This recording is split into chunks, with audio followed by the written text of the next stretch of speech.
A Vicky está dizendo, tenho medo de não ter passagem e ficar tentando até não aguentar mais. Então, outra forma da gente desconstruir esse medo, Vicky, é entendendo o que é ter passagem. Então, conhecimento, gente, liberta a gente de crenças limitantes e de mitos. Esse é um mito que já foi derrubado há muito tempo e que a medicina moderna já entende o que significa a mulher ter passagem ou não, né? Ter passagem significa que o colo do útero abriu e o bebê desceu e passou pelo canal vaginal. Quando é que uma mulher não tem passagem? Quando o colo do útero não abriu, e isso provavelmente acontece porque a mulher não entrou em trabalho de parto, e aí ninguém esperou ela entrar e resolveu já intervir fazendo uma cesariana, ou por um motivo real, o bebê não estava bem, ou a mãe não estava bem, ou por um motivo fictício, só pela conveniência do médico que não quer esperar o seu trabalho de parto. Isso existe e é muito comum. Por incrível que pareça, é muito comum, tá? A gente precisa falar a verdade, não é mesmo?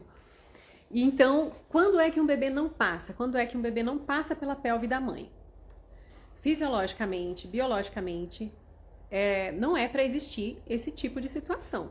Se a mulher dilata, não existe mulher que tem bacia estreita, que é muito magra, que é muito gorda, que é muito isso, muito aquilo. Não existe. Nenhuma dessas razões é motivo para indicação de cesariana. O que é realmente, então, a indicação de cesariana no caso do não ter passagem? É quando o bebê está muito grande, maior do que a passagem pela pelve da mãe. E isso a gente chama de desproporção encéfalo-pélvica. Encéfalo, por causa da cabeça do bebê, não é proporcional para passar pela pelve da mãe. Em termos técnicos é isso, tá? Mas quando que isso acontece? Do bebê ficar muito grande? Quando há uma disfunção na placenta, essa placenta não produz fatores insulínicos de forma eficaz e essa mãe começa então a desenvolver uma diabetes gestacional. E a diabetes gestacional faz com que esse bebê receba muita glicose e ele começa a crescer, a crescer, a crescer, a engordar, engordar, engordar, e aí precisa ser feita uma intervenção.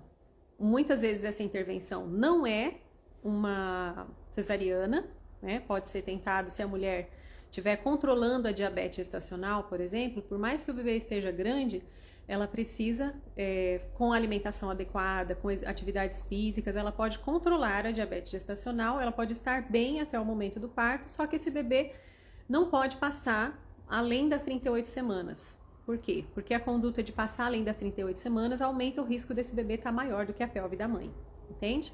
Então, o que vai ser a conduta? Vai ser induzir o trabalho de parto para que essa mulher, antes, né, até as 38 semanas, então das 36 às 38, se a mulher não entra em trabalho de parto, o médico vai fazer uma indução do trabalho de parto para que essa mulher consiga parir um bebê que não vai estar grande demais para a pelve dela. Entendeu, Vicky? Então, existe desproporção encefalopélvica, mas é por conta de uma doença, uma patologia. Não é o natural, não é o que é normal de acontecer, entende?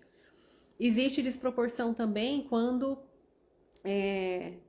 o bebê tem uma distócia, né? Quando o bebê está mal posicionado, aí ele não passa pela pelve. Por exemplo, um bebê que está atravessado no momento do parto, que ele está assim deitado na barriga, não está nem, não está assim na vertical, ele está na horizontal. Se o bebê tiver dessa forma, córmico, né? Então, quando o bebê está assim atravessado, ele não tem como passar pela pelve da mãe.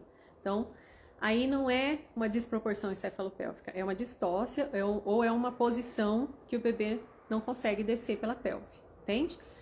Aí sim é indicação de cesariana real, tá? Então tem diversos assuntos assim que a gente vai desmontando essas crenças, desmontando esses mitos, para que vocês se sintam mais fortalecidas para entender mesmo que o processo natural do trabalho de parto é possível desde que esteja tudo bem. 85 a 90% das mulheres vão conseguir e tem condições de ter um trabalho de parto, de ter um parto normal, sem necessidade de intervenções, sem necessidade de uma cesariana, né? E de nenhuma outra intervenção. A maioria das mulheres vai passar por isso naturalmente, sem essas necessidades, se deixarem ela parir, tá? A gente precisa falar isso.